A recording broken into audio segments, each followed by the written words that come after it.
أعوذ بالله من الشيطان الرجيم. بسم الله الرحمن الرحيم.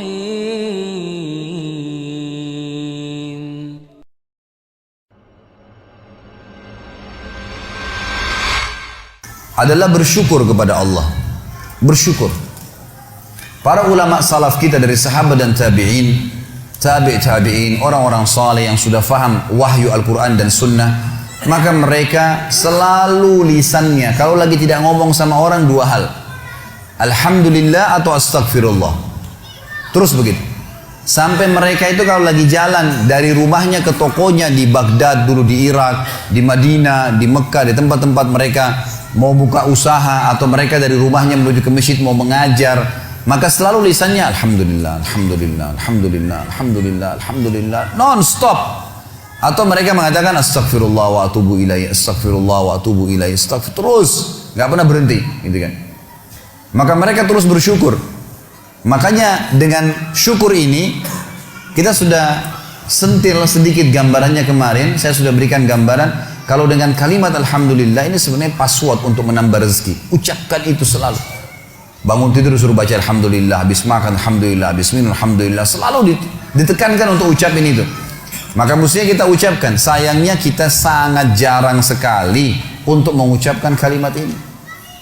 Bahkan teman-teman sekalian, habis sholat wajib saja, yang ada hadis Nabi SAW, siapa yang membaca Subhanallah 33, Alhamdulillah 33, Allahu Akbar 33, lalu dia genapkan 100 yang membaca La ilaha illallah wahdahu la syarika lahul mulku wal hamdu wa huwa ala kulli syai'in qadir, maka akan diampuni dosanya walaupun sebanyak buih di lautan.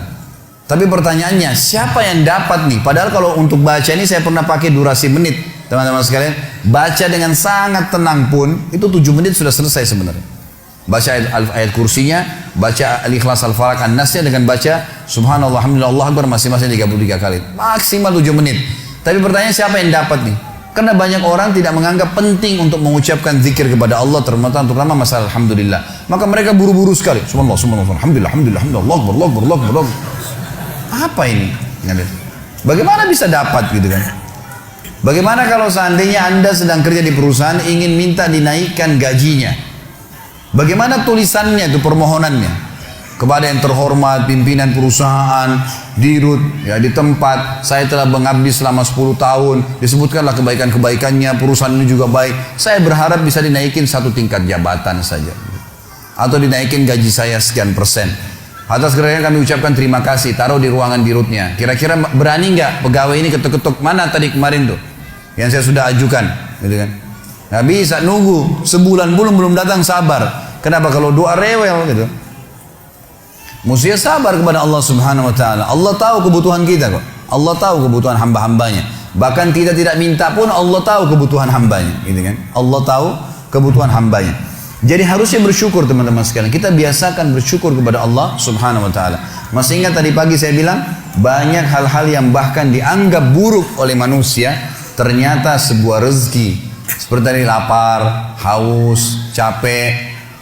Mulai sekarang jangan kalau lapar bilang aduh lapar, nggak boleh. Karena kalau tidak lapar nggak enak kita makan. Mestinya Alhamdulillah saya lapar. Itu aja mestinya kita syukurin. Hal-hal yang kita anggap buruk juga sebuah nikmat sebenarnya. Karena tanpa lapar tidak enak orang makan. Kalau haus, Alhamdulillah saya haus. Karena memang kalau tidak haus nggak enak kita minum. Begitu pula dengan capek, Alhamdulillah saya capek. Karena dengan capek enak rasanya tidur itu. Tapi kalau tidak capek kita nggak enak tidurnya, gitu kan? Bahkan kadang-kadang kita gelisah bangun tengah malam karena sudah terlalu banyak tidur. Coba kalau kita capek luar biasa, mestinya lisan kita mengatakan Alhamdulillah. Allah menyebutkan dalil tentang pentingnya bersyukur ini di dalam surah Al-Ankabut, surah nomor 29 ayat 17. A'udzu billahi minasyaitonir rajim. Innama ta'buduna min dunillahi awthanan wa takhluquna ifka. Sesungguhnya kata Allah, semua yang kalian sembah selain Allah adalah berhala-berhala. Patunglah, pohonlah, apalah, semuanya itu berhala kata Allah. Dan kalian membuatnya dengan ifka, kedustaan. Orang yang berhala, dia sendiri yang pahat matanya, dia sendiri yang buat hidungnya, dia sendiri yang buat kepalanya, topinya, apalah. Kemudian dia anggap, oh ini Tuhan. Gimana cara? Kata Allah, ini ifka, ini kedustaan, kalian dustain diri kalian sendiri, kata Allah. Semua yang kalian sembah selain Allah itu berhala-berhala yang kalian karang-karang, kalian dustain diri kalian sendiri. Dan subhanallah, kebanyakan orang ujung-ujungnya ini karena masalah duit saja. Banyak kita ambil ruang lingkup orang Islam saja misalnya. Ada seorang dikenal namanya Badawi di Mesir. Nanti kita tarik ke Indonesia ini contohnya. Badawi ini di Mesir sebenarnya dulunya bukan seorang alim ulama, orang biasa, tapi dikenal di masyarakat. Waktu dia meninggal, karena dia sering baik sama masyarakat, ada satu masyarakat wakafin tanah di kebunnya, ini buat kuburannya si Badawi. Berjalan waktu, ahli waris pemilik kebun menjual tanah-tanah mereka, akhirnya sampai membuat kuburan tersebut berada di pinggir jalan. Lewatlah dua orang yang fasik. Fasik ini muslim tapi banyak dosanya, nggak memikirkan masalah, nggak takut dengan akhirat, nggak takut dengan dosa-dosanya, nggak pernah berpikir masalah neraka. Maka lewat, ban mobilnya pecah pas dekat di seberang kuburan itu, seberang jalan. Yang satu lagi perbaikin ban, yang satu ini melihat ke arah kuburan itu. Ternyata dalam hitungan 5 menit saja, itu ada 10 orang lewat. Dari 10 orang ini 8 orang memberikan salam ke kuburan itu. Salam, seorang muslim berikan salam ke kuburan, sunnah Nabi gitu. Orang fasik ini mengambil sebuah kaleng tua di dekat mobilnya, kemudian dia menyeberang, ditaruh di dekat kuburan itu, lalu dia pindah ke sebelah. Dilihat sama dia 5 menit ke depan lagi seperti apa. Ternyata dari 10 orang yang lewat, selain memberikan salam, ada 2 orang nitipin duit, masukin ke kaleng bekas itu. Dia bilang sama temannya, sebentar ada proyek nih. Dia pergi ke toko bangunan, beli semen, beli keramik, beli pagar, dirombak tuh kuburan hari itu. Pasang celengan yang lebih bagus lagi. Dia sama temannya besok duduk di seberang jalan, lihat perkembangan. Ternyata dari pagi sampai sore, di antara orang yang lewat karena kuburan sudah bagus, ada yang berikan salam, ada yang titipin fulus, duit lagi. Kalengnya penuh, gitu kan?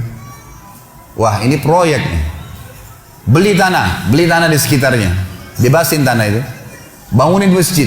Dan sekarang teman-teman sekalian, masjid itu bisa menampung sekitar 1000 orang, dan di dalamnya ada kuburan si Badawi tadi. Setiap hari orang berbuat kemusyrikan, minta-minta sama kuburan tersebut, berharap bisa diberikan keselamatan lah, kalau menikah bisa berkah lah, minta sama kuburannya si syekh ini, dan diistilahkan dengan Syekh Badawi. Ini bukan syekh, bukan seorang alim dulu. Sedangkan orang alim aja nggak boleh, apalagi bukan orang alim. Sampai Imam Nawawi rahimahullah. Ini teman-teman, maaf, di Indonesia yang masih banyak melakukan hal-hal seperti ini. Imam Nawawi ini salah satu tokoh madhab Syafi'iyah. Beliau mengatakan, saya heran pada orang-orang yang minta-minta pada kuburan, walaupun itu adalah orang alim. Sementara di dalam kuburan dalam manusia seperti dia sama, yang sudah jadi tulang belulang. Nabi Muhammad SAW saja kita masih kirimin salawat untuk beliau. Apa itu salawat? Tambahan rahmat dari Allah SWT. Nabi yang sudah diampuni dosanya. Para sahabat orang soleh kita masih mengatakan radhiyallahu anhum, kita doain. Bagaimana kita tidak mendoakan orang-orang lain? Sesoleh apapun mereka kita harus doain. Itu sunnah Nabi SAW gitu kan. Subhanallah, saya pernah mendatangi sebuah kota di Indonesia ini. Ada satu masjid tua sekali. Saya sholat di situ dan ini bekas peninggalan kerajaan. Begitu saya keluar dari masjid itu, ada satu ruangan rupanya di sebelah kiri masjid, kecil sekali, mungkin cuma bisa nampung 5-6 orang di dalam, dan ada orang duduk di atas tembok dekat pintunya. Lalu kemudian ditutup pintu tersebut, dia sambil nunggu. Saya lewat terus saya tanya teman saya, ini tempat apa ini? Dia bilang ini dalamnya kuburan. Terus untuk apa orang itu duduk di atas pintu? Dia bilang itu penjaga pintunya. Terus apa yang dilakukan? Dibukain pintu sama dia, sebentar, nanti antum lihat ada 5 orang yang keluar, di dalam sudah minta-minta kepada kuburan tersebut, nanti gantian lagi 5 orang lagi masuk antri. Begitu terus, gitu kan. Dan akhirnya penjaga kuburan diberikan duit oleh dia. Subhanallah, saya bilang subhanallah, maha suci Allah. Di mana mereka dari sabda Nabi SAW kepada Abdullah bin Abbas, wahai anak kecil, kalau kau minta tolong hanya minta tolong kepada Allah. Di mana mereka dari perkataan Imam Nawawi tadi, kalau mestinya mereka mengirimkan doa untuk orang mati, bukan malah mereka minta-minta kepada mereka. Ada ajaran agama kita jelas, tapi seperti itulah, subhanallah. Dan ujung-ujungnya di belakangnya ternyata pengumpulan dana lagi, gitu kan. Ini banyak orang yang tidak sadar dan membiarkan manusia terjerumus hanya karena ingin mendapatkan rezeki yang dasarnya sebenarnya sudah ada sumbernya, tadi sudah saya jelaskan. Kata Allah Subhanahu wa taala, teman-teman sekalian, innama ta'buduna min dunillahi awthanan wa takhluquna ifka. Semua yang kalian seru selain Allah, maka itu authan, berhala-berhala, dan kalian membuatnya itu ifka dengan kedustaan. Innal ladzina ta'buduna min dunillah, semua yang kalian sembah selain Allah, kalian seru minta tolong apapun sama mereka, la yamlikuna lakum rizqa, mereka tidak miliki rezeki untuk kalian. Fabtagu indallahi rizq, hanya mintalah kepada Allah satu-satunya rezeki itu. Wa'buduhu, dan patuhlah padanya. Yang dia perintahkan kerjakan, yang dia larang tinggalkan, yang halal nikmatin, yang haram tinggalkan. Washkuru lahu, ini saksi bahasan kita, dan syukuri. Alhamdulillah, alhamdulillah. Ilaihi turja'un, kalian akan dikembalikan kepadanya nanti. Dalil yang kedua masalah syukur. Ini pilar pertama untuk menambah rezeki itu teman-teman sekalian, bersyukur. Surah Saba, surah nomor 34 ayat 15. Allah Subhanahu wa taala berfirman, a'udzubillahi minasyaitonirrajim, laqad kana li sab'in fi maskanihim ayah. Saba ini teman-teman sekalian, surah Saba, surah nomor 34, nama lainnya negeri Yaman. Zaman dulu, di zaman Ibrahim alaihissalam, Saba itu namanya negeri Yaman, gitu kan. Dulu subur sekali negeri Yaman itu. Dan Allah Subhanahu wa taala menceritakan tentang keadaan mereka dalam surah Saba ayat 15 ini. Sesungguhnya di negeri Saba di zaman dulu itu, di kehidupan mereka ada tanda-tanda kebesaran Allah. Jannatani ayyamini wa shimal.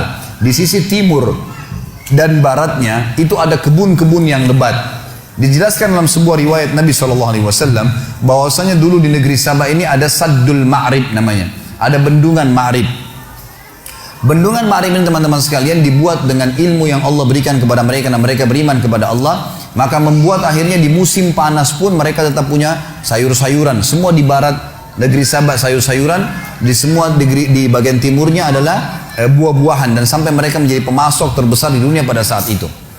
Maka Allah mengatakan, kulu min rizki rabbikum washkurulah. Kata kuncinya, makanlah, nikmatilah itu semua, tapi syukuri, bersyukur kepada Allah. Kata Allah, kalau kalian bersyukur, baldatun tayyibah, negeri kalian pasti akan jadi baik, wa rabbun ghafur, dan kalian akan menemukan Tuhan kalian adalah zat yang maha pengampun. أعوذ بالله من الشيطان الرجيم